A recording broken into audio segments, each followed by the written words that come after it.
എന്റെ മാന്യ പ്രേക്ഷകർക്ക് ഈ പ്രോഗ്രാമിലേക്ക് സ്വാഗതം. കഴിഞ്ഞ ആഴ്ചകളിലുള്ള ഞങ്ങളുടെ സന്ദേശം കേട്ട നിങ്ങൾക്കതൊരു അനുഗ്രഹമായി തീർന്നുവെന്ന് ഞങ്ങൾ വിശ്വസിക്കുന്നു. പ്രാർത്ഥനാ വിഷയങ്ങൾ,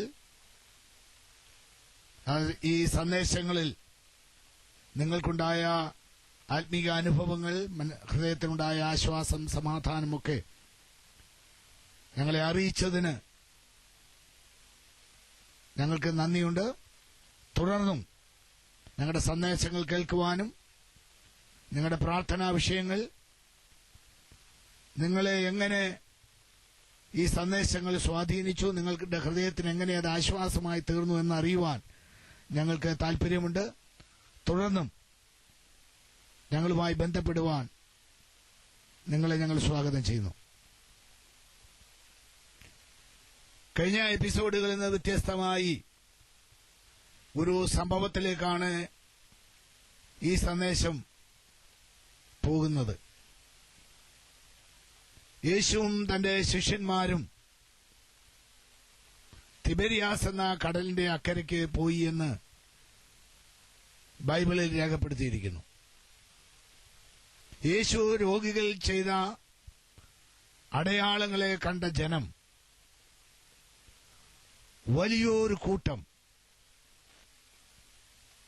യേശുവിനെ അനുഗമിക്കുവാനിടയായി. ഈ പുരുഷാരത്തെ കണ്ട് യേശു മലമേൽ കയറി. അവിടെ ഇരുന്ന് യേശു തന്റെ അടുക്കൽ വരുന്ന ജനത്തെ ഉപദേശിച്ചു. ജനത്തെ ഇടയനില്ലാത്ത ആടുകളെ പോലെ ചിന്നിയവരും ചിതറിയവരുമായി കണ്ട് യേശുവിന് അവരോട് മനസ്സൊലിഞ്ഞു. അവരുടെ ജീവിത പ്രശ്നങ്ങൾക്ക് അവർക്ക് ആശ്വാസം ലഭിക്കുവാൻ തക്കവണ്ണം അവരുടെ ഹൃദയത്തിന് ആശ്വാസവും ധൈര്യവും നൽകുന്ന നല്ല സന്ദേശങ്ങൾ, നല്ല ഉപദേശങ്ങൾ യേശു അവർക്ക് നൽകി. യേശുവിനോടുകൂടെ സമയം ചെലവിട്ട ആ വലിയ ജനതയോട്, യേശുവിനോടുകൂടെ സമയം ചെലവിട്ട ആ വലിയ കൂട്ടം ജനത്തോട് യേശുവിന് മനസ്സലിവ് തോന്നി. അവർ വിശന്ന് ക്ഷീണിതരായി മടങ്ങിപ്പോയാൽ വഴിയിൽ അവർ തളർന്നു പോകുമെന്ന് യേശുവിന് മനസ്സിലായി. യേശു തന്റെ ശിഷ്യന്മാരെ വിളിച്ചവരോടായി പറഞ്ഞു, ഇവർക്ക് ആഹാരം കൊടുക്കണം. നിർജ്ജനമായ പ്രദേശം, ആഹാരം ലഭിക്കുവാൻ യാതൊരു സാധ്യതയുമില്ലാത്ത സ്ഥലം, ആഹാരം വാങ്ങാമെന്ന് വെച്ചാൽ അത് കിട്ടാനുള്ള സാധ്യതയില്ലാത്ത സ്ഥലം. ശിഷ്യന്മാർ പറഞ്ഞു, ഈ നിർജ്ജനമായ പ്രദേശത്ത് ഈ വലിയ ജനതയ്ക്ക് നാം എവിടെ നിന്ന് ആഹാരം നൽകും? യേശു അവരോട് പ്രതികരിച്ചു, നിങ്ങൾ അവർക്ക് ആഹാരം കൊടുക്കണം. അപ്പോൾ ശിഷ്യന്മാരിൽ ഒരാൾ യേശുവിനോട് പറഞ്ഞു, ഇവിടെ ഒരു ബാലകനുണ്ട്, അവന്റെ പക്കൽ 5 അപ്പവും 2 മീനും ഉണ്ട്. ഇത്ര വലിയ ജനക്കൂട്ടത്തിന് അതെന്തുള്ളൂ? യേശു പറഞ്ഞു, ആ ബാലകനോട് അപ്പവും മീനും വാങ്ങിക്കൊണ്ടുവരിക. ശിഷ്യൻ ബാലകന്റെ കയ്യിൽ നിന്ന് അപ്പവും മീനും വാങ്ങി യേശുവിന്റെ കരങ്ങളിൽ കൊടുത്തു. യേശു അത് വാങ്ങി ദൈവത്തെ മഹത്വപ്പെടുത്തി അത് നുറുക്കി ശിഷ്യന്മാരുടെ പക്കൽ കൊടുത്ത് ശിഷ്യന്മാരോട് പറഞ്ഞു, ജനങ്ങളെ പന്തി പന്തിയായി ഇരുത്തി ഇത് വിളമ്പൂ. ബൈബിളിൽ രേഖപ്പെടുത്തിയിരിക്കുന്നത് 5000 പുരുഷന്മാർ ഇരുന്നു. സ്ത്രീകളുടെയും കുട്ടികളുടെയും എണ്ണം അവിടെ പറയുന്നില്ല. 5000-ത്തിലധികം പുരുഷന്മാർ പന്തി പന്തിയായിരുന്നു. യേശു പ്രാർത്ഥിച്ച് ശിഷ്യന്മാരുടെ പക്കൽ കൊടുത്ത അപ്പവും മീനും അവർ ഇരുന്ന ജനത്തിന് വിളമ്പുവാനിടയായി തീർന്നു. യേശു അവരോട് പറഞ്ഞു, ഒരു കഷണവും നഷ്ടപ്പെടുത്തരുത്. ബാക്കി വരുന്നത് ശേഖരിക്കണം. 5000 പുരുഷന്മാർ തിന്ന് തൃപ്തരായ ശേഷം ബാക്കി കഷണങ്ങൾ 12 കൊട്ട നിറച്ചെടുത്തതായി തിരുവെഴുത്തിൽ വായിക്കുവാൻ കഴിയുന്നു. ഈ സംഭവം വളരെ ലോകപ്രസിദ്ധമായി പ്രസംഗിക്കപ്പെടുന്ന ഒരു വിഷയമാണ്. യേശുവിന്റെ മനസ്സലിവിന്, ജനത്തോടുള്ള തന്റെ ആർദ്രതയ്ക്ക് ഇതൊരു ഉദാഹരണമാണ്. യേശുവിന്റെ ശുശ്രൂഷാ കാലഘട്ടത്തിൽ കൂടുതലായി നാം കാണുന്നത് അവരുടെ ശാരീരിക രോഗങ്ങൾക്ക്, അവരഭിമുഖീകരിക്കുന്ന മറ്റ് പ്രശ്നങ്ങൾക്ക് പരിഹാരം കൊടുക്കുന്നതായിട്ടാണ്. എന്നാൽ ഇവിടെ ഒരു പ്രത്യേകത കാണുന്നത് അവരുടെ ആഹാര വിഷയങ്ങളിലും യേശു ഇടപെടുകയാണ്. അവർ വിശന്ന് യാത്രയിൽ തളർന്നു പോകാതിരിക്കേണ്ടതിന് അവർക്ക് തൃപ്തി വരുവോളും ആഹാരം കൊടുക്കുവാൻ ഒന്നുമില്ലാത്ത അവസ്ഥയിൽ കേവലം ഒരാൾക്ക് മാത്രം ഭക്ഷിച്ച് തൃപ്തിയാകുവാനുള്ള കേവലം ഒരാളുടെ ഭക്ഷണം യേശുവിന്റെ കരങ്ങളിൽ കിട്ടിയപ്പോൾ അത് 5000 പുരുഷന്മാർ തിന്ന് തൃപ്തരാകി ബാക്കി 12 കൊട്ട നിറച്ചെടുക്കുവാൻ ഇടയായി തീർന്നു. ഇത് യേശുവിന്റെ ഒരു അത്ഭുത പ്രവൃത്തിയാണ്. നമുക്ക് ആ ജനത്തെ ഒന്ന് നോക്കാം. യേശുവിൽ നിന്ന് അത്ഭുതങ്ങളും അടയാളങ്ങളും രോഗസൗഖ്യവും പ്രതീക്ഷിച്ച് യേശുവിനോടുകൂടെ സമയം ചെലവിട്ട വലിയൊരു കൂട്ടം ജനം. അവരാഹാരത്തിന്റെ കാര്യങ്ങൾ മറന്നുപോയി. യേശുവുമായുള്ള ആ കൂട്ടായ്മയിൽ അവരുടെ ഭൗതികമായ വിഷയങ്ങൾ അവർ മറന്നുപോയി. അവര് ഒരുപക്ഷെ ഒരു പകൽക്കാലം മുഴുവൻ യേശുവിനോടുകൂടെ ചിലവാക്കി. ആ സമയം യേശുവിന്റെ വായിൽ നിന്ന് വരുന്ന ലാവണ്യ വാക്കുകളാൽ അവർ ആകർഷിക്കപ്പെട്ടതുകൊണ്ട് അവരുടെ ശാരീരിക ക്ഷീണമോ വിശപ്പോ അവരറിഞ്ഞില്ല.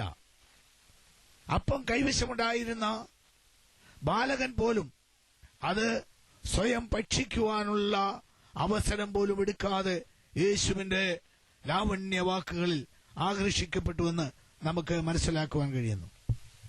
ഈ സംഭവത്തിന്റെ പിന്നിൽ നാം പരിശോധിച്ചാൽ യേശുവിന്റെ ലാവണ്യ വാക്കുകൾ ആകർഷിക്കപ്പെട്ട ജനം തന്റെ വിശപ്പോ ശാരീരിക ക്ഷീണമോ അറിയാതെ യാത്ര ചെയ്ത് വന്ന ദൂരത്തിന്റെ ദൈർഘ്യം ചിന്തിക്കാതെ യേശുവിന്റെ പാദപീഠത്തിൽ ഇരുന്ന് തന്റെ ലാവണ്യ വചനങ്ങൾ കേട്ടുകൊണ്ടിരിക്കുമ്പോൾ യേശുവിന് അവരെക്കുറിച്ച് വളരെ കരുതലുണ്ടായിരുന്നു എന്ന് നമുക്ക് മനസ്സിലാക്കുവാൻ കഴിയും. അതുകൊണ്ടാണ് യേശു ശിഷ്യന്മാരോട് പറഞ്ഞത്, നിങ്ങൾ അവർക്ക് ഭക്ഷിപ്പാൻ കൊടുപ്പീൻ. അവരുടെ കയ്യിൽ അതിനുള്ള ആഹാരം ഇല്ല എന്ന് യേശുവിന് അറിയാം. എന്നാലും യേശു പറയാണ്, ഇവർക്ക് ആഹാരം കൊടുക്കാതെ നമുക്ക് മടക്കി അയക്കുവാൻ കഴിയുകയില്ല. അപ്പോഴാണ് ഒരു ബാലകന്റെ പ്രസക്തി വരുന്നത്. അവൻ ഭവനത്തിൽ നിന്ന് യേശുവിന്റെ അടുക്കൽ തന്റെ ലാവണ്യ വാക്കുകൾ കേൾക്കുവാൻ വരുമ്പോൾ ഒരുപക്ഷെ അവന്റെ മാതാവ് അവന്റെ വിശപ്പിന് വേണ്ടി കൊടുത്ത ഒരു നേരത്തെ ആഹാരമായിരിക്കാം. അതവന്റെ സ്വന്തം വകയാ. അവന് സ്വന്തമായി ഭക്ഷിക്കുവാൻ അവന്റെ കൈവശമുള്ളതാണ്. എന്നാൽ യേശുവിന് തന്റെ ജനത്തോടുള്ള കരുതലിൽ, കാരുണ്യത്തിൽ ആ ബാലകന്റെ സമർപ്പണം ഏറ്റവും വലുതാണ്.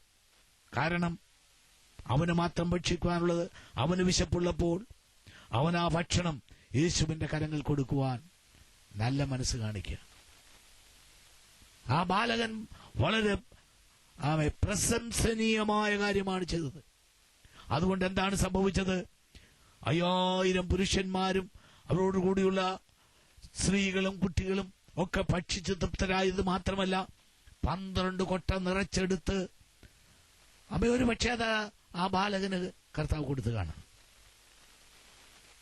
എന്നെ കേൾക്കുന്ന എന്റെ വാത്സല്യ പ്രേക്ഷകരെ, യേശുവിന്റെ നാമത്തിൽ വിശക്കുന്നവന് വേണ്ടി നിങ്ങൾ ചെയ്യുന്ന ഒരു ചെറിയ സഹായം പോലും അത് വലിയ ഒരു പ്രവൃത്തിയാക്കി മാറ്റുവാൻ, അത് തന്നെയല്ല അത് നിനക്കും നിന്റെ തലമുറയ്ക്കും ഒരു വലിയ അനുഗ്രഹമാക്കി തീർക്കുവാൻ ദൈവത്തിന് കഴിയുമെന്നുള്ള ഒരു സന്ദേശം കൂടെ ഈ സംഭവത്തിൽ ഉൾക്കൊള്ളുന്നുണ്ട്. ദൈവത്തിന്റെ സ്നേഹം മനുഷ്യനെ കുറിച്ച് വലുതാണ്. മനുഷ്യനെ അവന്റെ പ്രധാന ഒരു വിഷയമാണ് അവന്റെ ആഹാരം. ഈ ആഹാരത്തെക്കുറിച്ച് ദൈവത്തിന്റെ കരുതൽ വലുതാണ്. മനുഷ്യനെ കുറിച്ച് മാത്രമല്ല വിശുദ്ധ ബൈബിൾ പറയുന്നത്, ഈ ഭൂമിയിലുള്ള സകല ജീവജാലങ്ങളോടും ദൈവത്തിന് കരുതലുണ്ട്.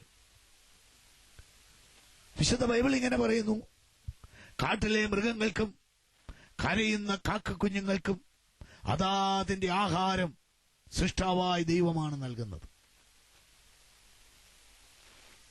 ഒരു കാക്കക്കുഞ്ഞ് വിശന്ന് കരയുമ്പോൾ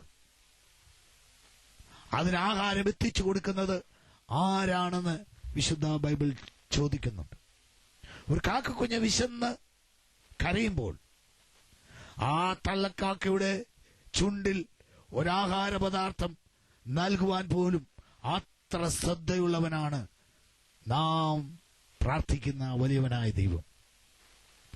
പലപ്പോഴും നമ്മുടെ ചുറ്റുപാടിലേക്ക് നാം നോക്കിയാൽ നാളത്തെക്കുറിച്ച് ചിന്താകുലപ്പെടുന്ന വലിയൊരു ജനസമൂഹത്തെയാണ് നമുക്ക് കാണാൻ കഴിയുന്നത്. നാളെ എന്ത് ചെയ്യും, അടുത്ത ആഴ്ച എന്ത് ചെയ്യും, ഇങ്ങനെ പോയ അടുത്ത വർഷത്തെ സംഭവം എങ്ങനെയായിത്തീരും, വളരെ ഭയപ്പെട്ട് ഭാവിയെക്കുറിച്ച് ആകുല ചിന്തയിൽ നീറിപ്പോകുന്ന വലിയൊരു ജനതയെ നമ്മുടെ ചുറ്റും നമുക്ക് കാണുവാൻ കഴിയും.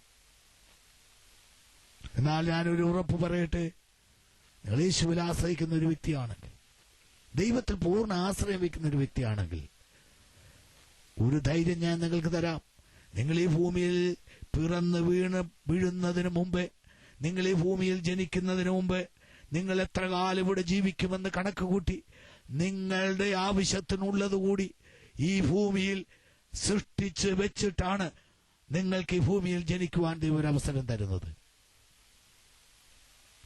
അങ്ങനെ കരുതലുള്ള ഒരു ദൈവമാണ് നാം സേവിക്കുന്ന മഹാദൈവം, നമ്മുടെ സൃഷ്ടാവായ ദൈവം. അതിന് ജാതിമത വ്യത്യാസങ്ങളൊന്നുമില്ല. സൃഷ്ടാവായ ദൈവം മനുഷ്യനെ ഈ ഭൂമിയിൽ സൃഷ്ടിക്കുന്നതിന്റെ കഥ ബൈബിളിൽ ആ സംഭവം രേഖപ്പെടുത്തുമ്പോൾ, മനുഷ്യന് വേണ്ടതെല്ലാം ഈ ഭൂമിയിൽ സൃഷ്ടിച്ച ശേഷം അവസാനമാണ് ദൈവം മനുഷ്യനെ സൃഷ്ടിച്ചത് എന്ന് പറഞ്ഞാൽ, ഓരോ മനുഷ്യനും ഇവിടെ ജനിക്കുമ്പോൾ ദൈവത്തിന്റെ കരുതൽ അവൻ മനസ്സിലാക്കിയാൽ അവന്റെ ആയുസ് സന്തോഷപരിപൂർണമായിരിക്കും. അവനൊരിക്കലും ഒരു അലസനായി മാറുകയില്ല, അവനൊരിക്കലും ഒരു നിരാശനായി മാറുകയില്ല, അവനൊരിക്കലും ഒരു ഭീരുവായി മാറുകയില്ല. കാരണം അവന്റെ ഉള്ളിൽ ഒരു ഉറപ്പുണ്ട്, എനിക്ക് ആവശ്യമുള്ളതെല്ലാം ഈ ഭൂമിയിൽ ദൈവം സൃഷ്ടിച്ചിട്ടുണ്ട്, കണ്ടെത്തേണ്ട ചുമതല എന്റേതാണ്. ദൈവത്തിന്റെ സ്വഭാവം പഠിച്ചു വരുമ്പോൾ അത്യുത്സാഹികളായ വ്യക്തികളോടുകൂടെ യേശു എപ്പോഴും കൂടെയുണ്ട്. അലസന്മാരെ ദൈവത്തിന് ഇഷ്ടമല്ല. അത്യുത്സാഹികളായ ആൾക്കാരെയാണ് എപ്പോഴും യേശു ഏകീക ശുശ്രൂഷ മണ്ഡലത്തിൽ തന്നോട് ചേർത്ത് നിർത്തിയത്. തന്റെ ശിഷ്യന്മാരെല്ലാം കഠിനാധ്വാനികളായിരുന്നു. അന്ന് യേശുവിന് വേണമെങ്കിൽ വളരെ വിദ്യാഭ്യാസമുള്ളവരെ, വളരെ ശ്രേഷ്ഠന്മാരായ ആളുകളെ ശിഷ്യന്മാരാക്കി തിരഞ്ഞെടുക്കാമായിരുന്നു. എന്നാൽ യേശു അധ്വാനികളായ മുക്കുവന്മാരെയാണ് തന്റെ ശിഷ്യന്മാരായി കൂടുതലും തിരഞ്ഞെടുക്കുവാനിടയായത്. എന്റെ ഈ സന്ദേശം കേൾക്കുന്ന പ്രിയപ്പെട്ടവരെ, നിങ്ങൾ നാളത്തെക്കുറിച്ച് എന്തു തിന്നും, എന്തുടുക്കും, എങ്ങനെ ജീവിക്കുമെന്ന എന്തെങ്കിലും ഭാരം നിങ്ങളെ അലട്ടുന്നുണ്ടെങ്കിൽ, ചിന്താകുലം നിങ്ങളുടെ ഉള്ളിൽ കടന്നുകൂടിയിട്ടുണ്ടെങ്കിൽ, ഞാൻ നിങ്ങളോട് സദ്വർത്തമാനം അറിയിക്കാം. നിങ്ങൾ ദൈവവിശ്വാസമുള്ള, ദൈവത്തോട് പ്രാർത്ഥിക്കുന്ന, അത്യുത്സാഹിയായ, തങ്ങളെ ഏൽപ്പിക്കുന്ന ജോലിയിൽ വിശ്വസ്തരായിരിക്കുന്ന ഒരു വ്യക്തിയാണെങ്കിൽ, നിങ്ങളുടെ ആഹാരം, വസ്ത്രം, പാർപ്പിടം അതിന്റെ ഉത്തരവാദി നിങ്ങൾക്ക് ഈ ഭൂമിയിൽ ജീവിക്കുവാനൊരു അവസരം തന്ന മഹാദൈവമാണ്. അതിനിവിടെ ഞങ്ങൾക്ക് കരുതിയിട്ടുണ്ട്. അതിനനേക സംഭവങ്ങൾ, അനേക അനുഭവങ്ങൾ നിങ്ങളുമായി ഷെയർ ചെയ്യുവാൻ ഞങ്ങൾക്ക് കഴിയും. ഞാൻ എൻ്റെ പ്രഭാഷണം അവസാനിപ്പിക്കുന്നതിന് മുമ്പ് എൻ്റെ വാത്സല്യ പ്രേക്ഷകരോട് ചോദിക്കട്ടെ, നിങ്ങൾ നാളെക്കുറിച്ച് വ്യാകുല ചിന്ത ഉള്ളവരാണോ? നാളെ എന്ത് സംഭവിക്കുമെന്ന് നിങ്ങൾ ഭയപ്പെടുന്നുണ്ടോ? അടുത്ത ആഴ്ച, അടുത്ത മാസം, അടുത്ത വർഷം ഇങ്ങനെ കണക്കുകൂട്ടി നിങ്ങൾ അതിലേക്ക് നോക്കി ഭയപ്പെടുകയാണോ? നിങ്ങളുടെ ഭയത്തിൽ നിന്ന്, നിങ്ങളുടെ ആകുല ചിന്തയിൽ നിന്ന് നിങ്ങളെ വിടുവിക്കുവാൻ ഈ യേശു മതിയായ ദൈവമാണ്. നിങ്ങളുടെ പക്കൽ ഒരുപക്ഷെ വളരെ കുറഞ്ഞ ദൈവമായിരിക്കും, വളരെ തുച്ഛമായ ശമ്പളമായിരിക്കും, വളരെ തുച്ഛമായ വരുമാനമായിരിക്കും. പക്ഷേ നിങ്ങൾ ആ വിഷയത്തിൽ വിശ്വസ്തയോടെയാണ് നിൽക്കുന്നതെങ്കിൽ അതിനെ വർദ്ധിപ്പിച്ചു തരുവാൻ ഈ മഹാദൈവത്തിന് കഴിയും. പ്രാർത്ഥിക്കാം. സർവശക്തനായ ദൈവമേ, സ്വർഗീയ പിതാവേ, അങ്ങ് ജനത്തെ ആഹ്വാനം ചെയ്തത്, എന്റെ അടുക്കൽ വരുവീൻ, ഞാൻ നിങ്ങളെ ആശ്വസിപ്പിക്കാം. ഈ സന്ദേശം കേട്ട എന്റെ വാത്സല്യ പ്രേക്ഷകർ അങ്ങയുടെ അടുക്കലേക്ക് വരുവാനും അങ്ങിൽ നിന്നുള്ള ആശ്വാസം അവരുടെ ജീവിതത്തിൽ പ്രാപിച്ച് അവരനുഗ്രഹിക്കപ്പെടുവാൻ ഈ സന്ദേശം അവർക്ക് ഉപകാരപ്രദമാക്കണമേ. ദൈവത്തിന്റെ കൃപ അവരുടെ മേൽ പകരണമേ. തുടർന്നും സന്ദേശങ്ങൾ കേൾക്കുവാൻ ദൈവരെ ഒരുക്കണമേ. ഈ സന്ദേശങ്ങൾ അവർക്ക് അനുഗ്രഹമാക്കി തീർത്ത ദൈവകൃപയ്ക്കായി നന്ദി. യേശുവിൻ നാമത്തിൽ തന്നെ ആമേൻ.